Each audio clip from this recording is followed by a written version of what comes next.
Julien Dugnol, tu es directeur général d'Amex Groupe Extraco. Tu fais de l'aménagement en Normandie.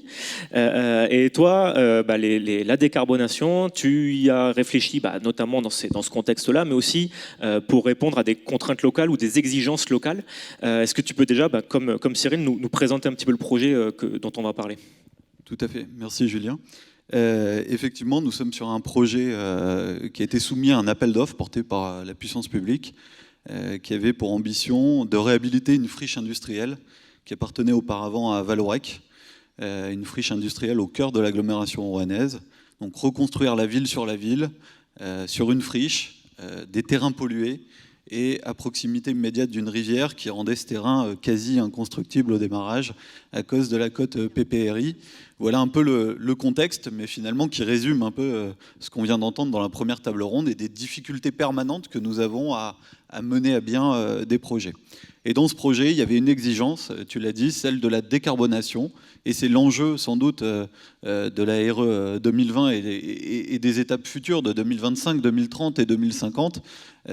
C'est la politique qu'on porte et c'est la feuille de route que m'a donnée Étienne Requin chez Extraco, mais qui est portée dans tout le groupe Hexaom, de viser à l'excellence environnementale et de favoriser justement cette décarbonation. Donc l'objectif, nous on l'a suivi sur une partie qui était celle de l'énergie. Alors il y a plein d'industriels qui proposent des tas de solutions de décarbonation et on va en parler tout à l'heure. Il y a Simbéton, il y a Rector, mais je pense aussi à Bouillé-Leroux qui utilise aussi de la biomasse pour construire ces briques. Nous, on a fait le choix de l'énergie.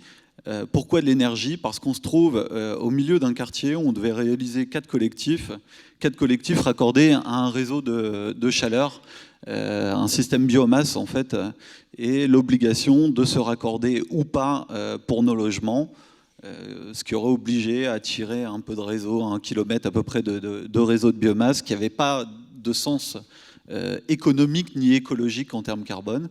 Et donc nous avons fait le choix du gaz vert via des méthaniseurs.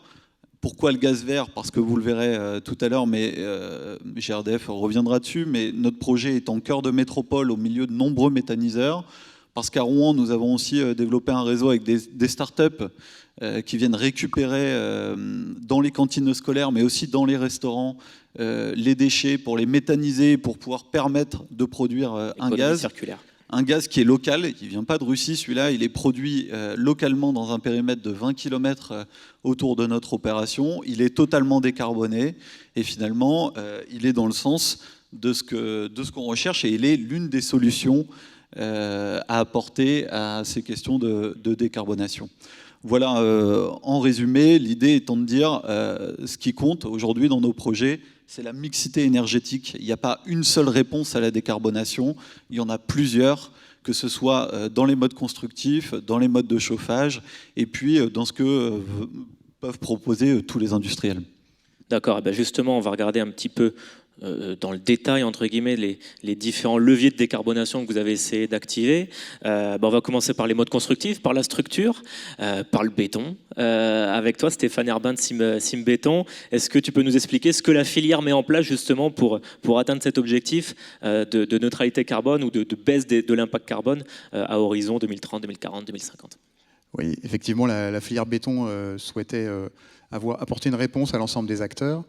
La RE 2020 est évidemment l'une des actualités fortes avec des nouveaux enjeux et des nouveaux repères. Donc 6 indicateurs, beaucoup plus de parts prégnantes maintenant sur l'énergie, mais l'apparition du carbone. Et le carbone, finalement, comment ça marche? Comment parvenir à atteindre ces cibles sur la période des 10 ans qui vont courir devant nous? Aujourd'hui, il y a des élans qui semblent naturellement pouvoir répondre dans l'immédiat. Et la filière béton, avec Simbéton, a souhaité développer en fait une boîte à outils qui repose sur 3 leviers, qui est le fruit évidemment d'études et de calculs et de modélisation assez élaborés et qui permettent de façon relativement simple de s'apercevoir qu'avec 3 leviers, on peut commencer à répondre convenablement à ces enjeux carbone. Ces 3 leviers, c'est l'utilisation de bonnes données avec des choix de données environnementales appropriés. L'intérêt et le lien avec ce projet, c'est notamment la proximité territoriale. Aujourd'hui, une centrale à béton est à peu près répartie tous les 30 km. et souvent elle utilise des granulats de proximité. Vous avez des formulations de béton avec beaucoup d'innovations qui ont été introduites dans la filière cimentière et qui aujourd'hui permettent d'avoir des produits beaucoup plus performants, beaucoup moins impactants, et des projets à plus longue échéance encore qui sont initiés. Et puis tous les aspects d'éco-conception, comment équilibrer les solutions constructives, comment associer les produits entre eux, comment affiner et économiser sur les différentes solutions. En avançant sur le... Merci. En avançant sur le projet, on a évidemment accompagné ça avec quelques exercices pratiques, des études sur des maisons individuelles, sur des logements collectifs. Et ici, pour illustration, en associant ces 3 leviers sur un bâtiment représentatif, un R+5, 40 logements, 2000 m² de chab, et en focalisant spécifiquement sur le lot 3, c'est-à-dire la superstructure et le gros œuvre, on s'aperçoit qu'en combinant ces leviers, on peut obtenir des réductions qui montent jusqu'à 28% de moins, d'impact carbone en moins sur ce lot 3. Donc le béton reste toujours une solution constructive qui permet d'accompagner vos projets, qui permet de répondre à ces enjeux carbone. Et ces enjeux-là, ces outils-là sont évidemment à disposition pour les communiquer, pour les diffuser, pour les partager. Donc outils à disposition de la maîtrise d'ouvrage, des fabricants, de tout le monde. Des maîtres d'œuvre. Ok, des maîtres d'œuvre aussi, effectivement. Pour faire la bonne prescription. En dernier lieu, évidemment, on se projette sur les perspectives. Aujourd'hui, la part du béton dans l'empreinte de carbone à l'horizon 2050 doit s'améliorer par un certain nombre de vecteurs. On est entre 200 et 250 km² chab environ, avec l'ensemble des lots du béton. Et il y a un certain nombre de programmes, dont cette boîte à outils fait partie, qui permettront d'améliorer le score par des innovations sur toute la chaîne de valeur, de la fabrication en cimenterie, les mélanges, la récupération, l'exploitation de granulats recyclés et l'ensemble des solutions par aussi des réponses à la frugalité architecturale. D'accord, donc vous travaillez jusqu'à horizon 2050. On est sur un horizon 2050 pour arriver à répondre à l'objectif de la stratégie nationale bas carbone et à être une industrie qui dure avec des solutions constructives, elles aussi durables. Très bien. Merci Stéphane. On a parlé un peu plus de BPE, là, on va dire, mais le béton préfa n'est pas en reste, François. Chez Rector, vous aussi, j'imagine que vous travaillez sur ces sujets de décarbonation et que vous êtes à fond. Oui, bonjour à tous. Effectivement, chez Rector, nous avons effectivement un travail important sur la décarbonation de nos produits, une réflexion sur les systèmes.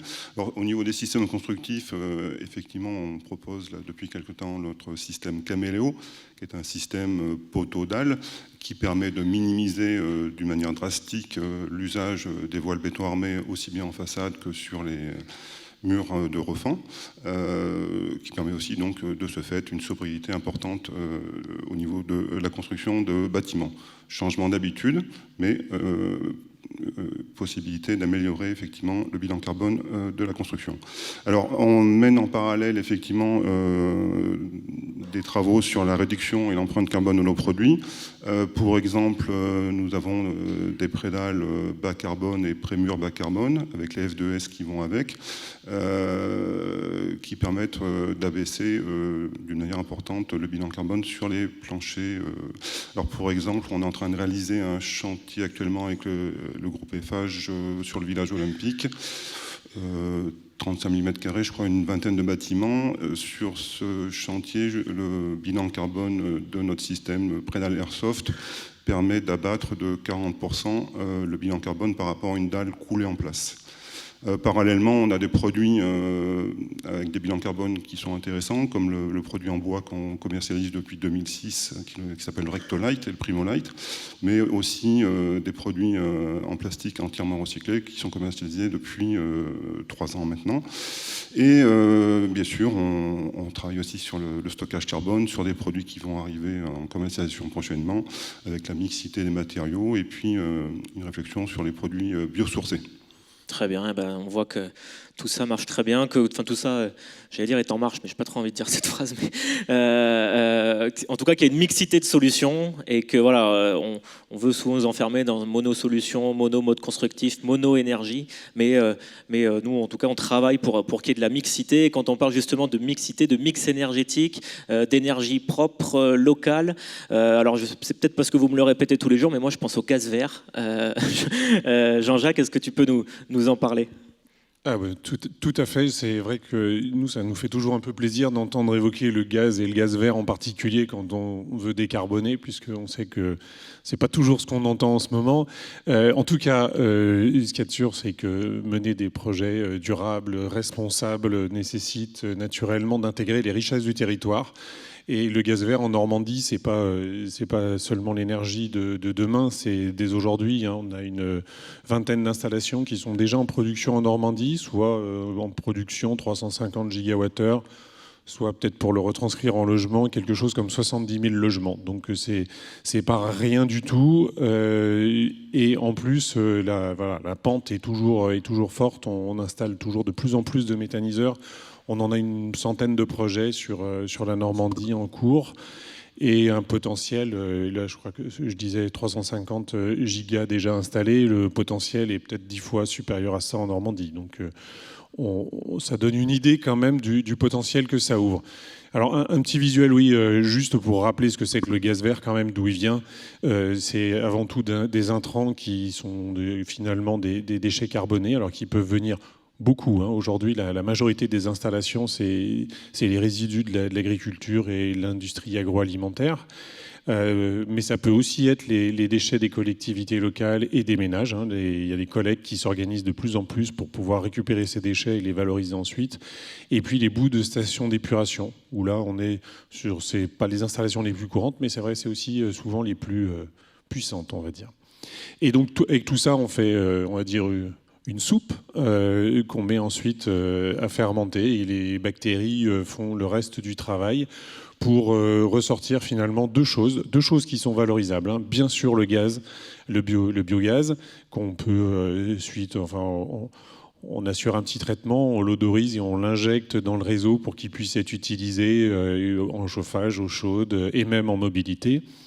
Donc avec exactement les mêmes caractéristiques que celles du gaz naturel. Et puis l'autre chose, c'est les digestats qui peuvent être utilisés, qui sont utilisés même, c'est tout à fait valorisé par le monde agricole comme engrais. Donc engrais bio qui évite d'aller en plus rajouter de la chimie et même de dépenser un peu plus pour pouvoir enrichir le sol. Donc voilà, on voit qu'on est quand même vraiment dans un cercle vertueux. Et donc, Made in Normandie, autour du projet d'Amex, on se rend compte qu'on a 7 projets de méthaniseurs qui sont en cours avec un réseau prêt à les récupérer, les distribuer, les ramener pour être consommés dans la zone urbaine. Donc 7 projets juste sur la zone là qu'on voit. Juste sur la zone, à 20 km, en fait, dans une circonférence de 20 km autour du projet. Ok, tu veux rajouter quelque chose ?